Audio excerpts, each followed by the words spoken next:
ቤተሰብ እንዴት ናችሁ? ዛሬ ጨረቃዎቹ ባለመምጣታቸው በጣም ደብሮ ነው የዋለው።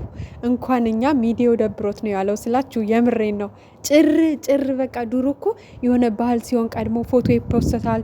ሙሉ ቀን በፎቶቸው ሚዲያው ደምቆ ይውላል። ምሽት ላይ ደግሞ በቪዲዮቸው ምሽቱ ደምቆ ያመሻል ማለት ነው። እና ዛሬ በጣም ነው የሚያስጠላው። እንደውም ቲክቶክ መንደር ይሻላል የምር በጣም ነው ዩቱብ መንደር የሚደብረው። አጠይቁኝ የምር በጣም ነው የደበረን። ብቻ እግዚአብሔር አምላክ ሁሉንም ነገር ለበጎ ያድርገው።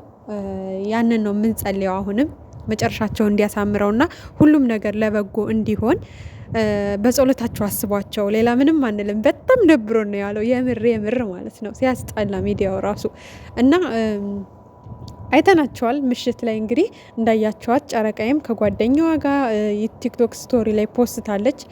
ጓደኛዋቱን ዘመዷ በእርግጥ አላቅም፣ ግን ከዚህም በፊት አብራት አይተናታል። ድሮ ከ2 ዓመት በፊት ምናምን አብረው እንደዚህ ቲክቶክ ላይ ምናምን ፎቶ የፖስቱ ነበረና ብቻ እንኳን አየነሽ እንደዚህ ሁነሽ ባህልን ባታሳልፊ ደስ ይለን ነበረ። እሱም አንቺም ማለት ነው።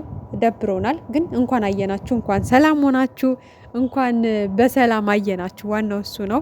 ብሩኬም እንግዲህ እንዳያችሁት በዊና ቤት መጥቷል። ያው ዊና ነው መጀመሪያ የሚያገናኛቸው፣ ዊናና ሙቪ። እንግዲህ ዊናዬ በተቻለ አቅም ወደ ሰላም እንደሚመጡ እንደምታረግ ተስፋ እናደርጋለን። እንደ ወንድም እንደ ጓደኛ መምከር ያለብህን መክረህ። በእርግጥ ያው ከቤተሰብ ያልቻለውን አንተ ልታደርገው ትችላለህ ማለት ትንሽ ይከብዳል። ግን ቢሆንም ደግሞ ማን ያውቃል፣ እግዚአብሔር የሚመጣበት መንገድ አይታወቅም። በጓደኛም መጥቶ ሊያስማማቸው ይችላል፣ በቤተሰብም መጥቶ ሊያስማማቸው ይችላል። በራሳቸውም ጊዜ ነገሮችን ሊፈቱ ይችላሉ። ዋናው እኛ የእነሱን መስማማትና አንድ መሆን ነው የምንፈልገው። እኛ ተስፋ አንቆርጥም። አሁንም ቢሆን ያው ስላየናችሁ ደስ ብሎናል። በቃ እንደጠበቅ ነው ባይሆንም ግን አይተናቸዋል። እግዚአብሔር ይመስገን።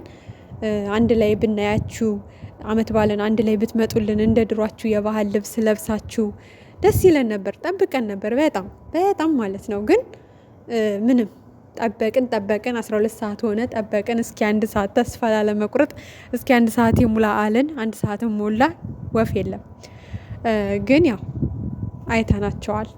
ዞሮ ቤተሰብ እንግዲህ የናፈቋችሁ የገባችሁ ሀይሚ ስቶሪ ላይ ቲክቶክ ስቶሪ ላይ አለች። ብሩኬ ደግሞ ዊና ቤት አለ ማለት ነው። ዊናን የማታውቁት ትኖራላችሁ ብዬ አላስብም። እዛ ጋር ሄዳችሁ እንግዲህ ያለውን ነገር ዊናን በምክርም በምንም እንግዲህ ብሩኬን እያወራው ነው። እናንተም እዛ ጋር ገብታችሁ ማየት ትችላላችሁ። በጸሎታችሁ አስቧቸው ውድ ቤተሰቦቻችን። እንግዲህ ሰይጣን ሊለያይ የመጣባቸውን መከራ እግዚአብሔር ብቻ ነው ሊያስተካክለው የሚችለው። ሰው ቢያስተካክለው ኑሮ ብዙ ነገር ተሞክሮ ነበረ። በቤተሰብም፣ በጓደኛም፣ በተመልካችም፣ በኦዲየንስ፣ በወዳጅ ብዙ ነገር። ግን እስካሁን እንግዲህ 1 ወር ከሳምንት ሊሆናቸው ነው። ነገሮቹ እየባሱ ጭራሽ ተለያየን እስከ ማለት ደርሰው ነው የመጡትና ነገሮች አልተስተካከሉም። ግን ደግሞ ይስተካከላል። ካልደፈረሰ አይጠራማ አንዳንዴ የሚባለው በቃ ነገሮች ምናልባት ለበጎ ሊሆን ይችላሉ። ይሄ ነገር በቃ አንዴ ጥርት አድርጎ ህይወታቸውን እንዲኖሩ ፈልጎ ሊሆን ይችላል መድኃኒዓለምና አላቅም። ለሚወዳቸው ሰው በጣም ከባድ ነው ተለያይተው እንደዚህ ማየት። በቃ አንድ ላይ የሚመጡ ልጆች፣ በጉጉት የምንጠብቃቸው ልጆች ተለያይተው ሌላ ቦታ ማየት፣ ለዛውም የባህል ልብስ ሳይለብሱ በባህል ምድር ከባድ ነው። የምር ከባድ ነው በጣም ማለት ዝም ብሎ ለተመልካች ማለት ሳይወዳቸው ዝም ብሎ አለ አይደለ፣ ዝም ብሎ ኖርማል እንደ ማንኛውም ሰው ለሚመለከታቸው ሰው ምንም ላይ መስላቸው ይችላል። ግን በጣም ለሚወዳቸው ሰው በጣም ከባድ ነው ስሜቱ እግዚአብሔርን እና በጸሎታችሁ አስቧቸው። ጸሎት ከምንም በላይ ነው። ሁሉንም ነገር ያስተካክላል ጸሎት። እና ጸሎት ሲጸለይ ለራስ ብቻ አይደለም፣ ለቤተሰብም፣ ለጓደኛም፣ ለሀገርም በቃ ለታመመውም ለሁሉም ነገር ብትጸልዩ እግዚአብሔር ሰሚ ነውና አምላክ ሆይ የእነሱን ህይወት አስተካክል ብላችሁ ጸሎት በምታደርጉበት ሰዓት በጸሎታቸው ብታስቧቸው ደስ ይለናል። በእርግጥ የክርስትና ስማቸውን አናቅም ወይ አናስታውስም አላቅም። ብቻ ምናልባት ተናግረው ሊሆን ይችላል። የተናገሩበት አጋጣሚ ሊኖር ይችላል ሚዲያ ላይ፣ ግን አላቅም። እኔ በበኩሌ አላቅም። ባቅ ደስ ይለኛል የክርስትና ስማቸውን። ግን ደግሞ የግድ የክርስትና ስማቸውን ማወቅ አይጠበቅብንም ለነሱ ጸሎት ለማድረግ ማለት ነው። በቃ አምላኪ ሆይ ብሩክና ሀይሚን አስባቸው ብለን በጸሎታችን መካከል አስገብተን የእነሱንም ስም ብንጸልይ እግዚአብሔር ሰሚ ነው። ዞሮ ዞሮ ለማን እንደምንጸልይ እግዚአብሔር ያውቃልና የበለጠ ግን የክርስትና ስማቸው ቢታወቅ አባቶች እንዲጸልዩላቸው ቢደረግ ምናምን ደስ ይል ነበረ። ግን የምታውቁ ካላችሁ ኮሜንት ላይ ሼር አድርጉልን የክርስትና ስማቸውን። ከዛ ውጭ ግን ጸልዩላቸው፣ የምር ጸልዩላቸው። እነዚህ ልጆች ተለያይተው በቃ መቅረት የለባቸውም የምር። ለዛውም በሰዎች ምክንያት፣ ለዛውም በጠላት ምክንያት፣ ለዛውም በሶስተኛ ወገን ምክንያት በጣም ነው የሚያስጠላው የምር።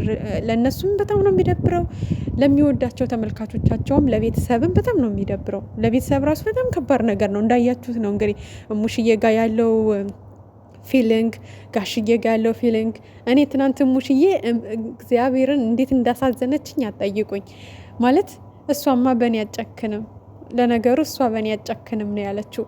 ስራ በዝቶባት ነው ምናምን ሲላት ብሩኬ በቃ ለነገሩ እሷ በእኔ አትጨክንም ስትል አሳዘነችኝ። አንደኛ ሴት ልጅም ስለሌላት እንደ ልጇ ፍቅረኛ ብቻ ሳይሆን እንደ ልጇም ነው የምታያት። እና ያንን ቃል ስትናገር በስመ አብ እግዚአብሔር ወይ እባክህ ለእሷም ስትል የሰላምን አውርድን ያልኩትኝ። የምር በጣም ነው ያሳዘነችኝ ትናንትና ሙሽዬ።